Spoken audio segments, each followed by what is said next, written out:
سفر ہمیں جگہ جگہ لے کر جا رہا ہے، ایسے مقامات پر جن کا بہت سے لوگوں کو علم بھی نہیں۔ یہ وہ مقام ہے جہاں پہ 3000 مسلمانوں کا لشکر نبی پاک صلی اللہ علیہ وآلہ وسلم کے ہی کہنے پر آیا، اور آپ کے سامنے اتنی بڑی فوج، اتنی بڑی ایمپائر کھڑی، اور جب 3 عظیم ہستیاں شہید ہوئیں تو تلوار آئی سیف اللہ کے ہاتھ میں۔ خالد بن ولید نے 3000 کی لشکر کے بچے کچے لوگوں کو اتنی مہارت سے نکالا، اور آپ جب واپس گئے تو مدینہ میں آپ لوگوں کو کہا گیا، تانے دیے گئے کہ آپ تو فرار ہونے والوں میں سے ہیں۔ نبی پاک صلی اللہ علیہ وآلہ وسلم نے ہی ان کا حوصلہ اٹھایا، بلند کیا، اور کہا نہیں، تم ان میں سے ہو جو واپس جا کے بار بار لڑنے والوں میں سے ہیں۔ اور تاریخ گواہ ہے کہ خالد بن ولید اپنے لشکر کے ساتھ کچھ عرصے بعد واپس آئے اور بیزنطین ایمپائر کو شکست دی۔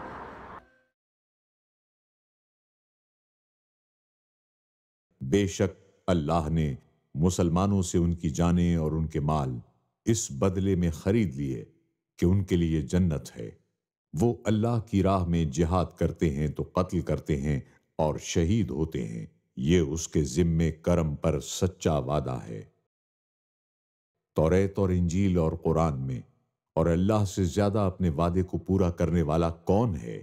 تو اپنے اس سودے پر خوشیاں مناؤ جو سودا تم نے اللہ کے ساتھ کیا ہے، اور یہی بڑی کامیابی ہے۔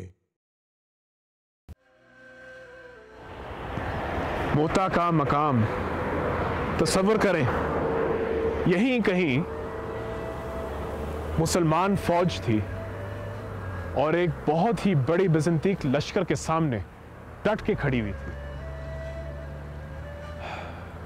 آئیے عظیم شخصیات کی زیارت کرتے ہیں جو یہاں موجود تھے اور یہیں شہید ہوئے۔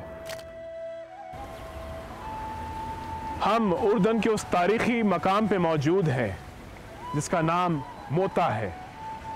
یہاں ایک بہت تاریخی جنگ ہوئی تھی جسے جیش عمرہ کہا جاتا ہے۔ میرے پیچھے آپ کو 13 خوبصورت حروف نظر آ رہے ہوں گے، یہ وہ شہداء ہیں جو اس جنگ میں یہاں شہید ہوئے تھے۔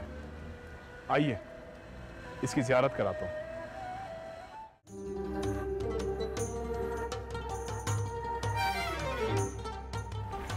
مشرکین مکہ اور منافقین مدینہ کی ہزاروں کوششوں کے باوجود اسلام پھیلنے لگا۔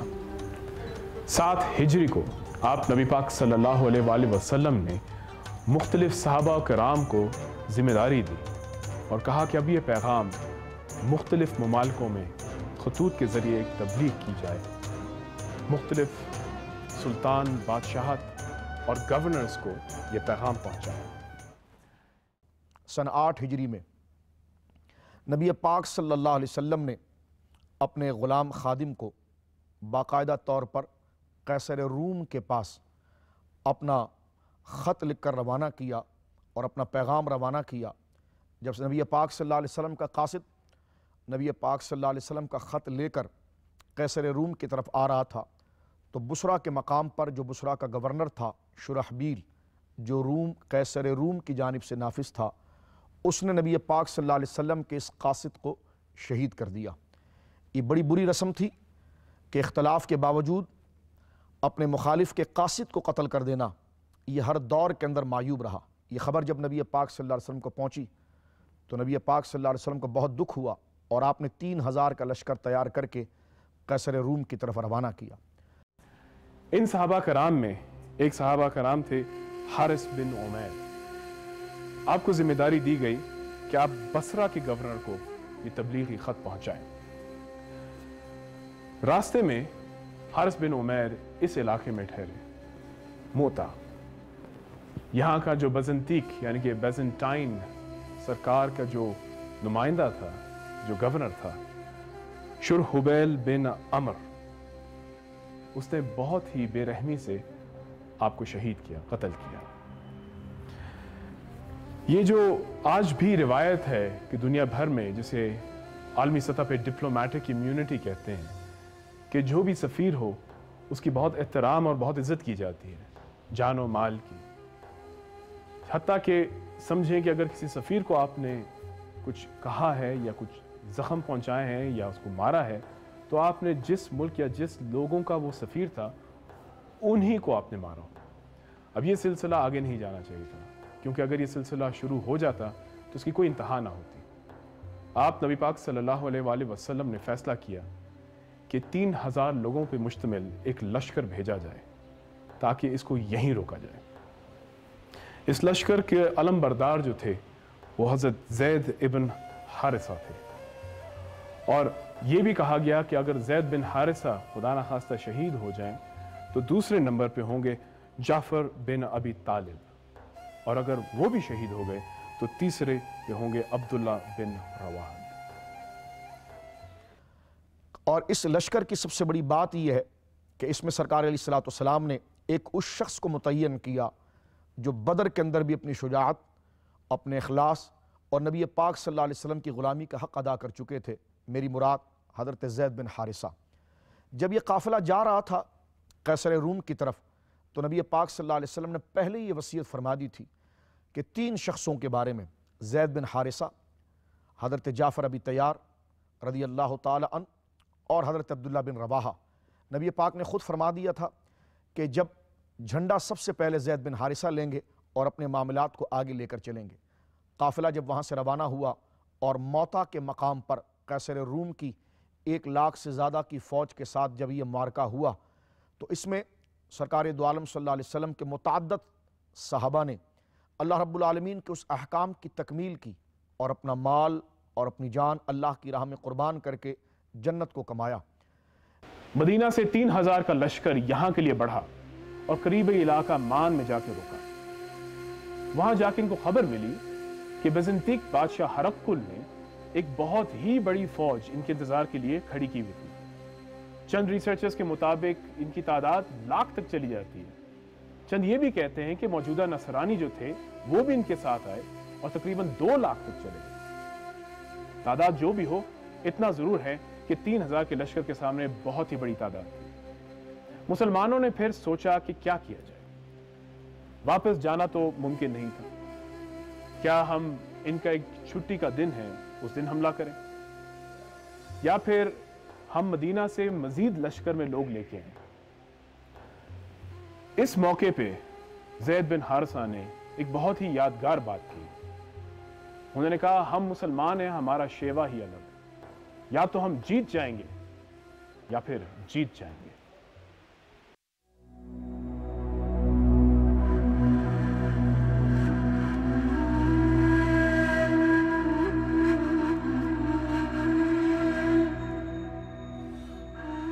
ہم حضرت زید بن حارثہ کے مزار کے بالکل قریب پہنچ گئے۔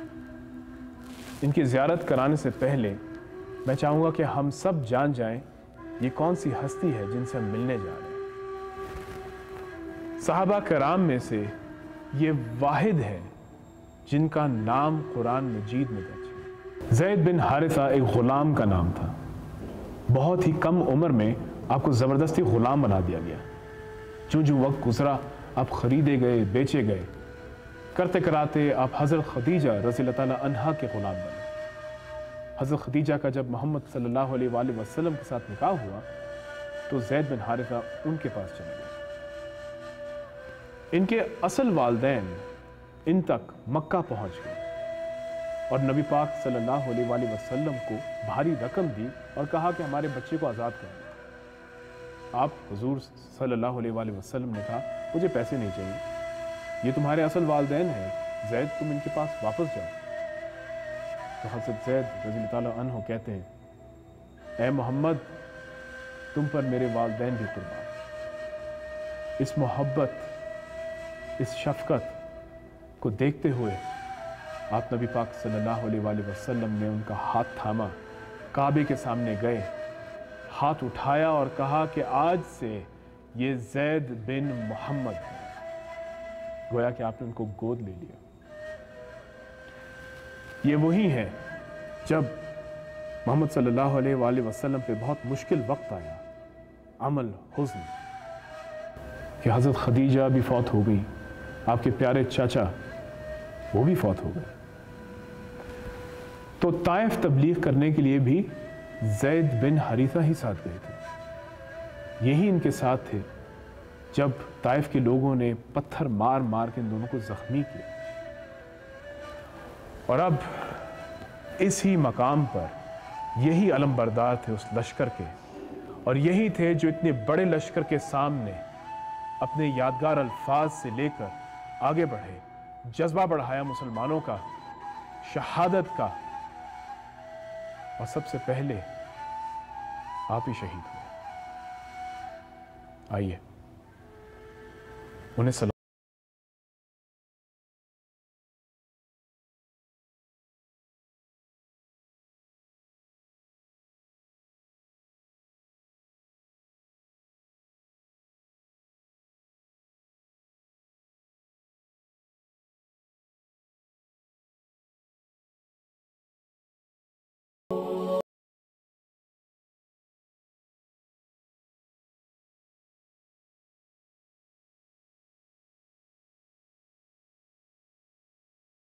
جعفر بن ابی طالب حضرت علی کے سگے بھائی تھے، آپ ان سے 10 سال بڑے تھے اور حضرت حمزہ کے بہت قریبی دوست۔ آپ السابقون الاولون میں سے تھے، یعنی بالکل ابتدائی مسلمانوں میں سے۔ آپ انہی میں سے تھے جنہوں نے پہلی ہجرت حبشہ کی طرف کی، جب مشرکین مکہ حبشہ کی طرف گئے اور وہاں کی عیسائی بادشاہ نجاش کو ورغلانے کی کوشش کی کہ دین اسلام جو ہے وہ عیسائیت کے خلاف ہے، تو آپ حضرت جعفر ہی تھے جنہوں نے سورہ مریم کی تلاوت کر کے مشرکین مکہ کو مات دی تھی، اور یہی تھے وہ جنہوں نے بحث و مباحثے کے علاوہ تلوار اٹھا کے بھی اسلام کا دفاع کیا۔ حضرت زید کی شہادت کے بعد علم آپ کے مضبوط ہاتھوں میں آیا، اور بنو ہاشم کے شیر نے اس علم کو کیا خوب سنبھالا۔ روایت کے مطابق آپ کے سیدھے ہاتھ میں علم تھا جب آپ کا سیدھا ہاتھ شہید کر دیا گیا۔ علم کو گرنے نہیں دیا آپ نے اس کو الٹے ہاتھ میں پکڑا اور لڑتے رہے، پھر آپ کا الٹا ہاتھ بھی شہید کر دیا گیا۔ تو بازو جتنے رہ گئے تھے اسی میں آپ نے علم کو سنبھال لیا، گرنے نہیں دیا، اور اسی حالت میں اس سرزمین پر آپ شہید ہوئے۔ اس کو سن کر نبی پاک صلی اللہ علیہ وآلہ وسلم نے ان کو طیار کا لقب دیا اور کہا کہ اس بازوؤں کی جگہ اللہ تعالیٰ نے پرندوں کے بازو یعنی کہ پر دے دیے ہیں، اور جعفر اب جنت میں اڑ رہا ہے۔ آئیں اس عظیم ہستی کو سلام کرتے ہیں۔